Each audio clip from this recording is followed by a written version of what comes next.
On paper, the Dell XPS 13 2018 has the best screen, the highest performance, and the best built chassis out of all the thin and light laptops on the market. But just because, someone has the right ingredients doesn't necessarily mean that they'll put them together correctly. So then, is the XPS 13 a delicious cake? Well, there's only one way to find out.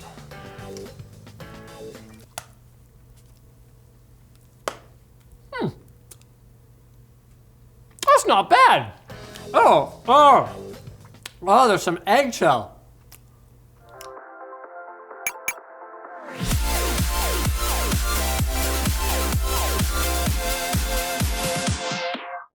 This video is brought to you by Spectrum Glasses. Spectrum Glasses are an affordable, long-term solution that helps your eyes manage high-energy blue light emitted from computer screens. Use offer code Linus through the link below and save 10% today.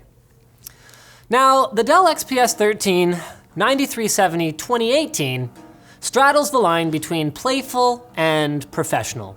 It has just a touch of flash, especially our subjectively flipping awesome rose gold version, but manages it without looking or feeling tacky at all. The white keyboard area, accented by carbon fiber, is one of, if not the stiffest to ever come through our labs, and apparently it is extremely resistant to stains, with Dell going as far as to say that if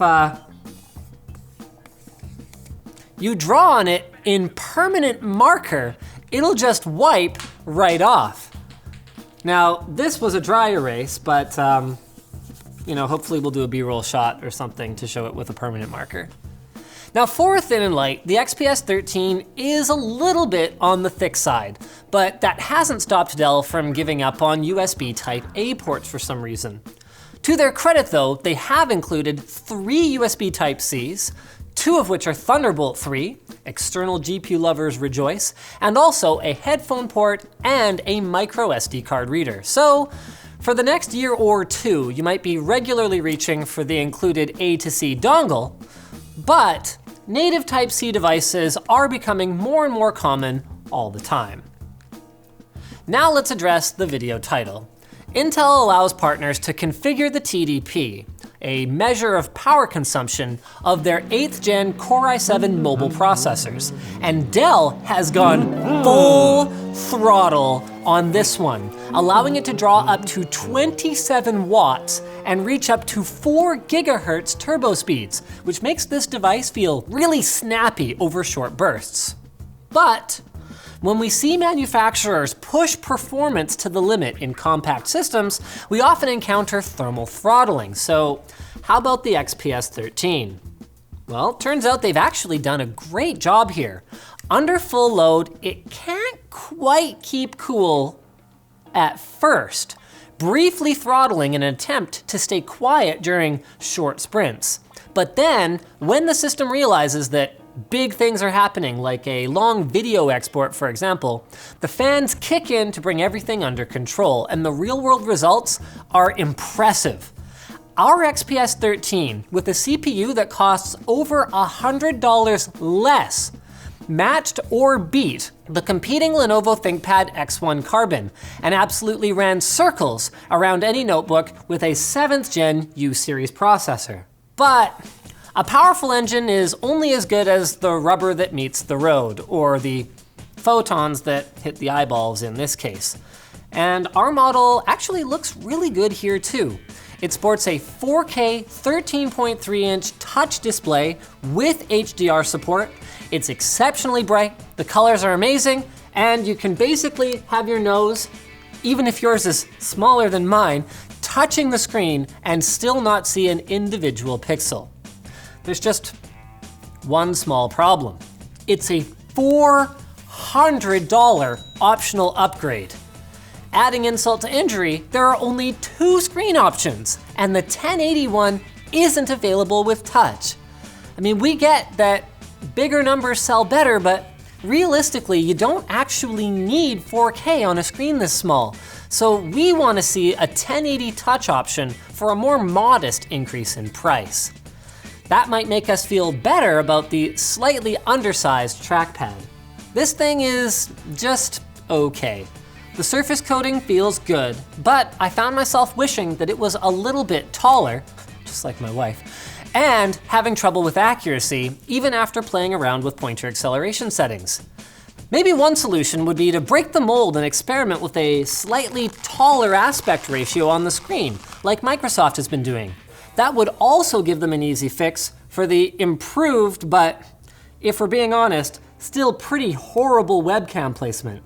Now, I mean, I know that not everyone uses the webcam on their laptop a lot, but I do. And I'm pretty sure that the people I call don't want to look up my gargantuan snout the whole time that they are talking to me.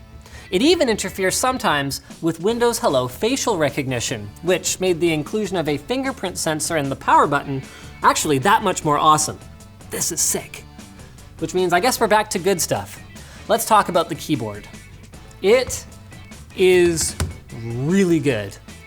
Alex prefers the longer travel of the X1 Carbon, but for me, the soft, quiet keystrokes managed somehow to not feel mushy, and the short travel allowed me to get up to nearly my full desktop mechanical keyboard speed in a matter of minutes.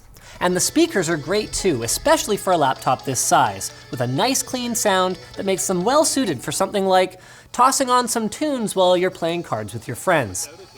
And you can even have a pretty long game too, since this 7-hour result in our battery life test is based on a continuous load. You should get through a workday pretty comfortably without the charger. Now, let's be clear here. There were some negatives in this video, but none of them are anywhere near deal breakers. And with the first reasonable config starting at $1,200, the XPS 13's price is pretty good with some caveats. A similarly spec'd LG Gram includes a touchscreen, has better battery life, and is much lighter, but it falls behind on performance, build quality, and Thunderbolt 3 for the 13-inch version. So if you're into easy docking or future expansion for your notebook, that's a big deal. So overall, we're giving 2 recommendations here. One for potential buyers. If you're willing to pay to play, the XPS 13 is a well-built, high-performance, and compact machine. And then we also have one for Dell. Fix the screen options. There needs to be a cheaper touchscreen for you guys to be competitive on the low end. And then, while you're at it, deal with that webcam placement eggshell in this otherwise truly delicious electronic cake.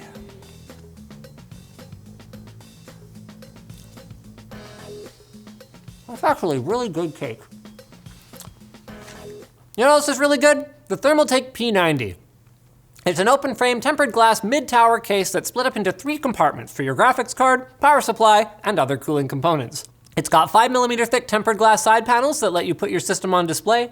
It's got 3 different layouts that make it wall mountable, horizontal lying or vertical standing, and it features 7 drive bays. Check it out today at the link in the video description. So thanks for watching, guys. If you like this video, you can, disliked it, you can hit that button, but if you liked it, hit like, get subscribed, maybe consider checking out buy the stuff we featured at the link in the video description. And while you're down there, you can check out our merch store, which has cool shirts like this one. And we've got a link to our community forum down there as well. You should totally join it.